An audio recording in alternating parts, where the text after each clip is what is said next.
నమస్తే అండి. ఈరోజు తల్లి బిడ్డల మధ్య అనుబంధాన్ని, బిడ్డ సామాజిక అభివృద్ధిని పెంచే ఒక అందమైన అలవాటు గురించి మాట్లాడుకుందాం. అదే కళ్ళల్లోకి చూసి మాట్లాడడం. దీనికోసం ప్రత్యేకంగా ఏమీ అవసరం లేదు. మీ చిరునవ్వు, ప్రేమతో కూడిన పలకరింపు ఉంటే చాలు. బిడ్డ ప్రశాంతంగా, మెలకువగా ఉన్న సమయంలో చేతిలోకి ఎత్తుకోండి. మీ ముఖం బిడ్డ ముఖానికి ఒక చెయ్యి దూరంలో ఉండేలా దగ్గరగా ఉంచండి. ఇప్పుడు బిడ్డ కళ్ళల్లోకి ప్రేమగా చూస్తూ, "బుజ్జీ, నా బంగారం ఏం చేస్తుంది?"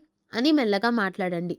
అప్పుడప్పుడు ఏమీ మాట్లాడకుండా కొన్ని క్షణాలు ఆగి బిడ్డ మీ ముఖాన్ని గమనించేలా అవకాశం ఇవ్వండి. బిడ్డ మీ ముఖాన్ని శ్రద్ధగా చూస్తూ ఉంటే, "అబ్బా! మా బంగారం అమ్మని ఎంత బాగా చూస్తుందో" అని ప్రేమగా బుగ్గపై ముద్దు పెట్టుకోండి. ఇలా రోజులో చాలాసార్లు, ముఖ్యంగా పాలు ఇచ్చిన తర్వాత బిడ్డలో కళ్ళల్లోకి చూసి మాట్లాడడం వల్ల బిడ్డలో భద్రతాభావం, పరిచయ గుర్తింపు మరియు సామాజిక ప్రతిస్పందనలు క్రమంగా అభివృద్ధి చెందుతాయి.